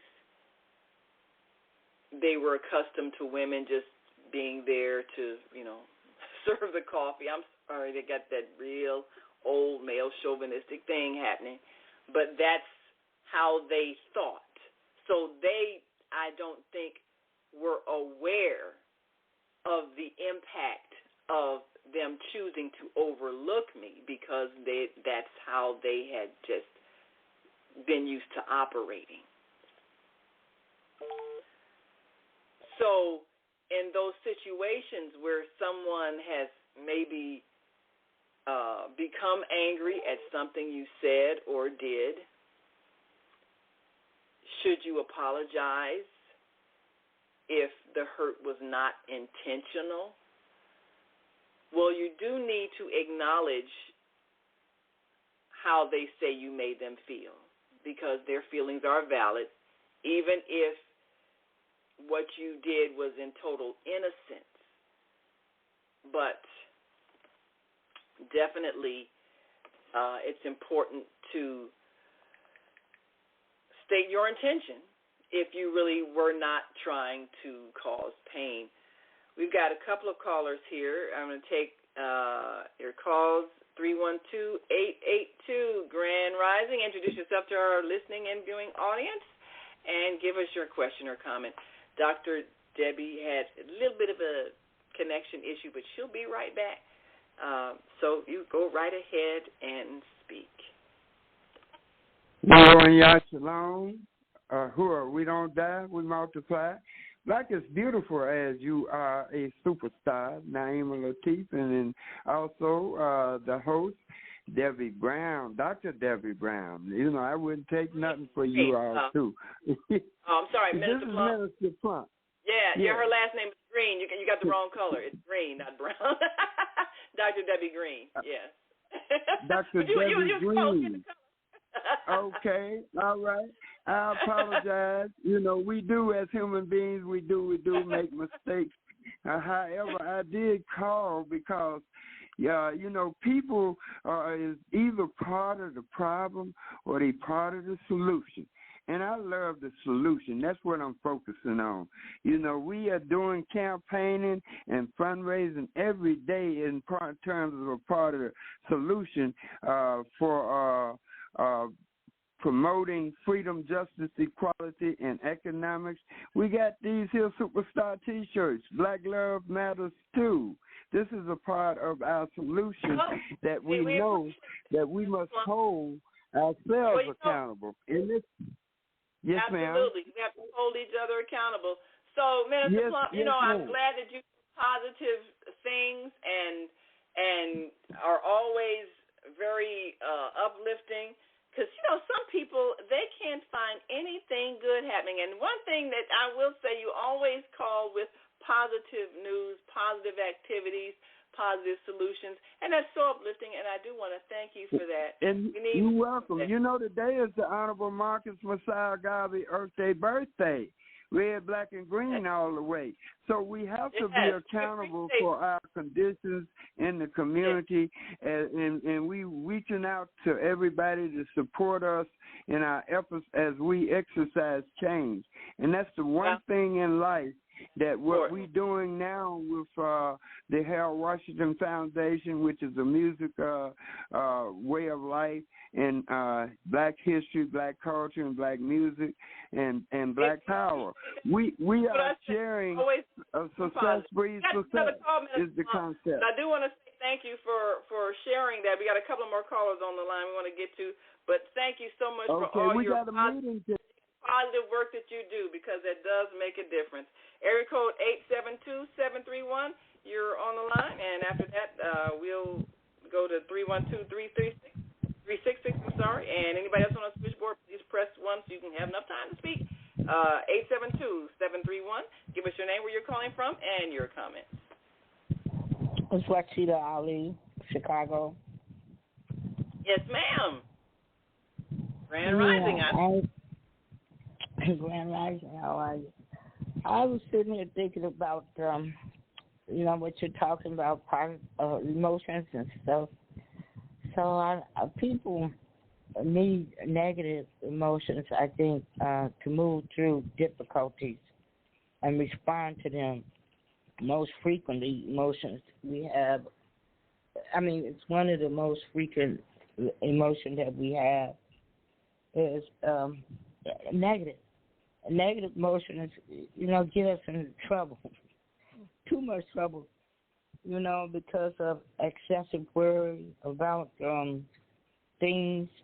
And then emotions, are not really related to what's happening now.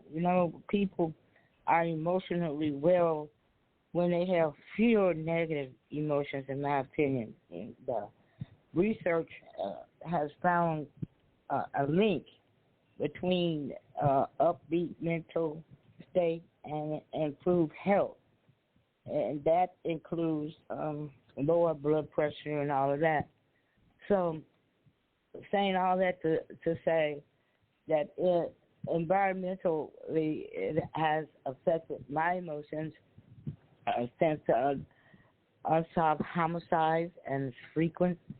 And then I don't know why it's in my environment, but seeing too many killings and hearing too many killings. Yesterday, a lady at the funeral got shot in the face while the police was there. 3 days ago on 79th Street, walking to the store, Family Dollar, 3 people lying dead on the street. So it's not a compulsive tendency, but it's negative, and it's difficult to respond and short term witnessing all of these homicides in our community. It's different if you hear about them, but to actually be there on the scene, and that's a negative emotion, and it could help create more future negative emotions. So it brings up the blood pressure, and then also it puts you at risk for heart problems when they're not solved. Those type of incidents in our environment. So I guess that's why so many black people have high blood pressure. Fortunately, I don't, but emotions can put us at health risk, and environmentally, I believe, if we don't try to solve them for ourselves and have strong faith and be brave, that we all would become sick, So I learned to be strong, courageous, and not to be afraid. But I am discouraged, and that is an emotion in my opinion. But God said He will be with us forever, and I just keep the faith, because yesterday was outstanding. Go to the store and walk over black folks dead, and you see the youth man on the street. It's sort of, and then you have an unsolved homicide of a relative.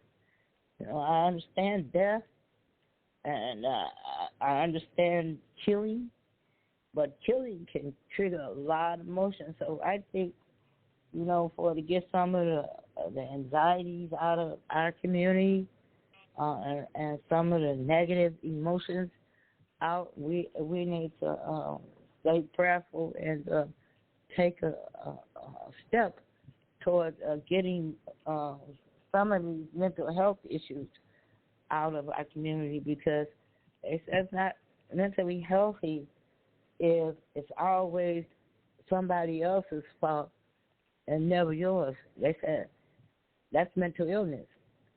So I think it would be mentally ill of me to see this and have an observation of it and just don't have any emotions about it, a negative emotion that could induce a change. You know, that's what I think anyway about emotion, some emotion. Well, Rashida, before Dr. Debbie gives her thoughts, I'd like to share a secret with you. I know that there have been several horrific murders that have happened in and around the Chicagoland area and other cities and all of that. I don't watch the news. I have specific videos that I watch that are very uplifting, very encouraging, very inspiring. I've subscribed to YouTube channels where people are sharing their amazing spiritual experiences, and they bring me so much joy. And so I'm in a state of bliss all the time. So now I was in a conversation with some people, yesterday, and they were talking about some of these awful events that happened around the nation. I had no knowledge of them. I mean, I saw it kind of flash on my phone, but I didn't, read all the details. So really, for me, it didn't happen. It didn't exist in my world. I'm living in another world. And now all of these things are happening on the same planet, but I am not experiencing any of that. So all I'm experiencing is joy and bliss and people who love each other and are excited about life. That's the reality that I'm living in, even though I'm on the same planet as the people who are killing and dying and everything and tragedy, but I am not experiencing it because I am not putting my attention on it. So I don't hear it, and therefore it affects my mind, my emotions, my body. Now, some people might call that being like an ostrich and putting your head in the sand and pretending like reality doesn't exist outside of you. I wouldn't say it's on that level of being irresponsible, of not knowing what's happening. But truly, if someone has killed someone has died tragically, what can you do as a person to make that not have happened? Not one thing. Nothing. So why are you choosing to ingest that information into your eyes and ears, and therefore your mind, where it's going to affect your heart, your feelings, your emotions, which are going to affect your body? It's like you said, high blood pressure, stress, hypertension. This is a choice that you make to do this to yourself when there are so many things happening in the world that are joyful. There are so many people that are loving each other. There's so many people that are being kind. There's so many good things happening. You are consistently choosing to focus on the things that cause you pain and thinking that if other people change what they're doing, you'll feel better. We just got through saying that. As long as you're thinking it's other people that need to change themselves, you will feel powerless. They're doing what they're doing. Choose to put your attention on something that isn't causing you pain. That's the solution. The solution is right there. It isn't other people that need to do anything. You need to choose to take your attention off of behavior, because it doesn't have to exist. You are misinterpreting me. I said that this is no, I'm really not, Rashida. What's happening now? What's happening now? Not so much of other people, but what is happening now. See, like you said, environmentally, you don't see that. You haven't saw yesterday walking on the street, going to the store, 3 dead bodies, 3 shot up bodies right there on the street where you have to cross the street and go to the Family Dollar. So that's what's happening. That's related to what's happening now, not what's been projected subliminally through the media or anything. So environmentally, you personally are not witnessing that. So you would have that emotion, okay, you personally. You, like you said, you don't watch the TV. I don't either. But I'm saying if I walk out my door, and this is critical thinking and it's reality of what's happening in the community. Now, I could put myself in a false mode of thinking and say, oh, no, that's not a dead body or that did not happen. Then I would think personally that I was insane if I thought like that. No. You saw dead bodies, but how many live bodies did you see? It's really happening. I'm not saying that I'm going it's happening. Okay, hold on, Rashida. Let Dr. Debbie address what you said. I'm so sorry. Yeah, let Dr. Debbie address what you said. Rashida, if you need me to help you, baby, I don't mind helping you. But we can't do counseling on here. This is not the platform. And the thing about you were traumatized. You were traumatized. Yes. Traumatized. As long as you are watching what you're watching, as long as you are exposed to what you are exposed to, that's called trauma. It's hard to let it go. That's why the emotions are affected. You want things to change. But in that environment, you're dealing with people. People destroy other people. This is reality. They've been doing it since the beginning of time. Bloodshed is all around you. There's only one thing you're going to allow to destroy your being, or you're going to keep to pray over it. And when you see the dead bodies, hallelujah, thank you, Jesus. It's not me. I can't stop tonight. I just got to keep on going. It's all over the world, Rashida. It's all over the world, baby. You got the opportunity to see it up close and personal. I know it affects you, and I'm so sorry you had to experience that. I'm so sorry. But somebody killing somebody right now in their home. Somebody killing somebody right now overseas. It's all over the world.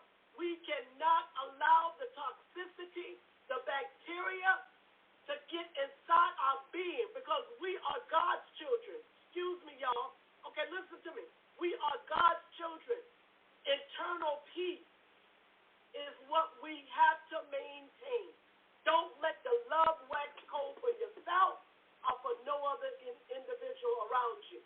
That's what you have to do because it's going to get worse. So you might say, hey, it's just real. It is just reality. The world is coming to an end. People are self-destructive, and when they destroy themselves, they destroy other people, right? So what we do, we pray and let the light shine as much as we can to influence another human being.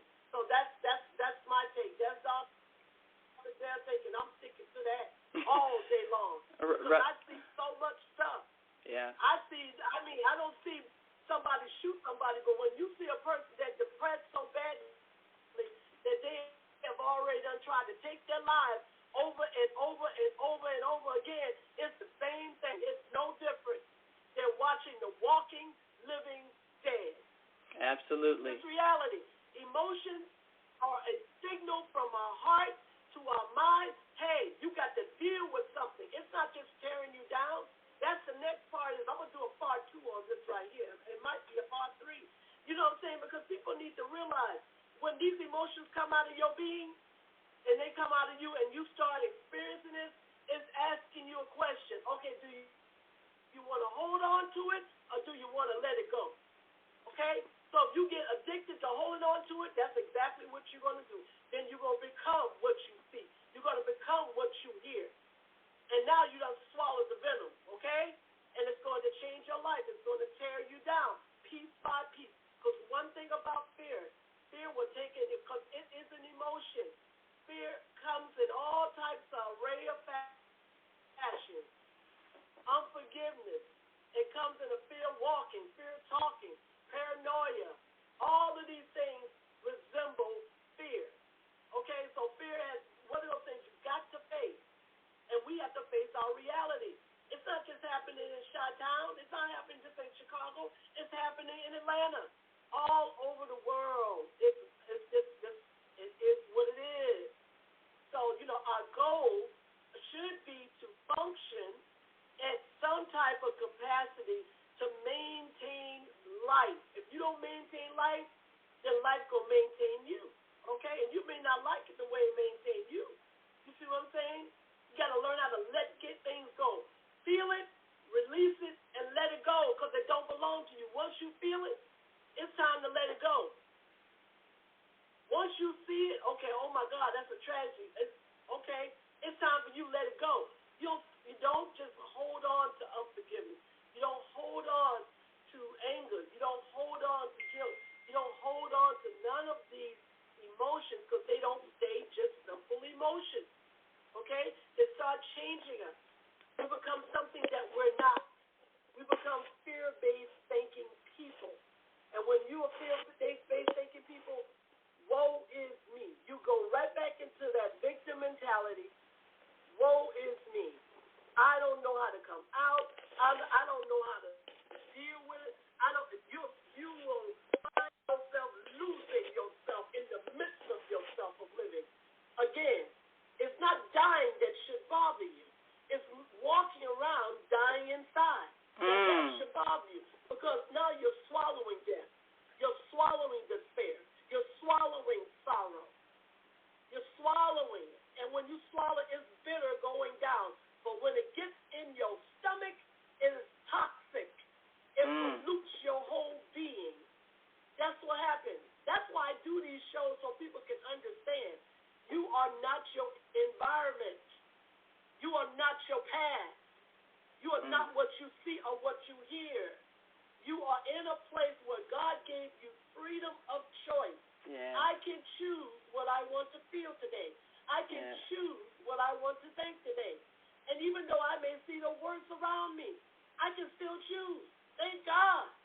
It ain't something that I think is going to take over my mind and I can't choose because some people feel that way. They feel like that I'm losing control because of what I see or what I hear or what I feel. Okay, if you lose the control, do something about it.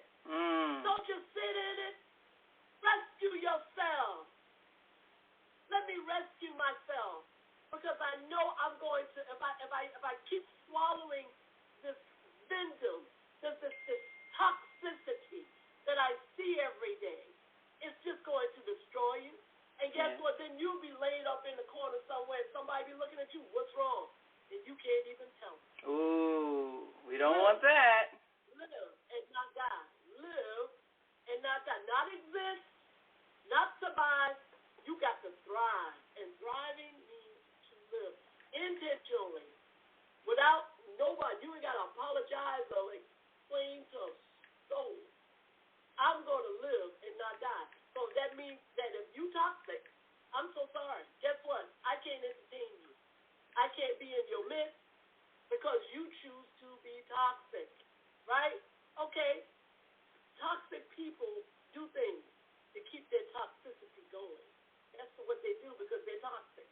So what am I saying to you, Rashida? The death that you see on the land is a result of people losing control. It's called walking, breathing, landmines. They made those choices. Yeah. They made the choices. They got there, baby. Hey, I just want to be free. I don't need nothing holding me down. I got to be free. I cannot. And as I said, I just ask God to give me the strength and the fortitude to keep on going. But we got a couple of more. Focus mind. We got a couple of more callers. You got to let go. Go ahead. Go yes. ahead. We got 5 minutes. I'm sorry. So, I didn't mean to go on and on, but I had to because I can't hold my peace. I'm not good at those because I know what it feels like to swallow stuff. I don't swallow anything. Yes. Yeah. So 312-366. Your mic is open. God bless you, women. God bless you. God bless everyone. God bless you. God bless you. God bless you, my sisters. I just want to say this. This is Sister Darva from the Women Are Rising Ministries here in Chicago. I just wanted to say that my purpose of the call, I wanted to talk about emotions, but I wanted to just give you an example of what you guys have both said. Both of you guys have some great information to my sister Rashida Ali. And I want to say this. Anything that I learned in my life, because I'm very emotional. My mom, my family, they know I'm the crybaby. I get excited. I love people, and I'm overly emotional. And so what I've learned to do in my life, like I don't go to funerals anymore because I'm it's too much for me. I can't do any more funerals. Babe, why you don't want to come? I can't do anything that's going to make me do something that's going to make my emotions get out of hand. Like you said, Dr. Debbie, like you said, my sister, Latif, what we have to do is stay away from things. I don't do drugs. I don't do weed. I don't do marijuana. I don't drink alcohol. Anything that controls my mind, I don't want it in my system, in my body. So what I do, I started a women ministry because all my friends would call me and talk about all their problems, and then they would just fill me up with all their emotions and problems. And I said, no, what we have to do today, whether we want to do it or not, if you don't go back to God, G-O-D, grace on demand, you are going to be in a crazy house. You are going to be messed up. You will. The devil is doing what he's doing, and this is all a spiritual warfare. So we must all go back to God. He said, peace be still. He said, reach out to me, who is ever burdened and heavy laden. But people don't want God. People want everything, including drugs and all these relationships that's no good, all of these people. And they don't understand God has everything that you need, but you got to want him, and you got to get him, and you got to love him, and you got to obey him, and you got to worship with him. And that's all I got to say. Get God and watch how your life will change. God bless. Well, thank you so much, Sister Darva. We appreciate you. We got one more caller. We got one more caller we can squeeze in real quick. Thanks so much, Sister Darva. 773-885. I think this is Mama Joy. Go right ahead. Okay, how do I get? About 1 minute. Hi, how are you? This is so juicy. Just a quick story. I have my spouse, and I was getting so angry with him, angry. We got only about a minute before we wrap. So, okay, I found out that my anger and my rage, I couldn't understand why I would get so mad about things. When I asked my brother, I said, anybody in our family, have rages or anger? I said, because I don't know why I feel this way sometimes. And, he told me without blinking, he said, your mother. I said, my mama. I didn't know my mother had anger. So I discovered that the reason why me and my mother were heads all the time is that we were alike. But I didn't know I got that anger from my mother. So, yeah, we have to understand that there are things that we need to correct, and as soon as we find out about it, let's be willing to make that correction and get our lives healthier and better, okay? All right. Well, thank you so much for those words of wisdom, Mama Joy. We appreciate you. Yes. Thanks. Great job. Hear Mama Joy every second Saturday right here on the Female Solution. Yes. And yes, so we got a minute for our last. We got to do a part 2 and a part 3. 90 seconds. God is grace on demand, or great on demand. Yes, that's it. That was right on time. You know what I'm saying? I love that synonym. Again, like I said, please don't ignore your being. Please understand that your heart has to communicate with your mind. So when these emotions come up from past, present, or even future, sort them out. What is this about? How can I help myself in this situation? Don't ignore your being. Give you what you need in this hour. Let go of anger, let go of guilt, let go of all those things that ain't going to do you no good but make you sick, okay? So you might as well let it go, because self-harm is real. Self-harm comes in many, many different factors, but I just want to let you know, live and not die, okay? Live and not die. Which one you're going to do. But you better be careful what you choose, all right? God bless you. We're going to have a part 2 to this, because I got cut off for a few minutes. Yeah. My Wi-Fi, we were too hot. So definitely next Thursday, I'm gonna dive back in this water one more time. All right. Absolutely. I hope this was a blessing to you.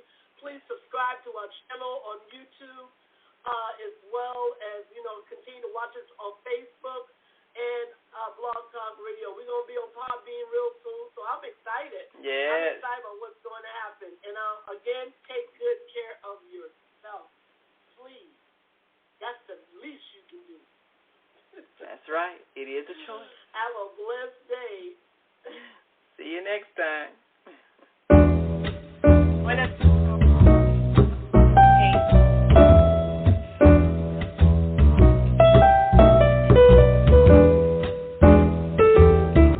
We've come to the end of our show today, but you can hear every show in the archives at www.blogtalkradio.com/the-female-solution. You can also hear today's show on the Female Solution Facebook page. Go to www.facebook.com/thefemalesolution. Leave your comments about today's show. You can always reach me on my website at www.naimalatif.com. That's www.naimalatif.com. Watch our TV shows, listen to our radio shows, order our books, and be sure to get your copy of the book, The Female Solution.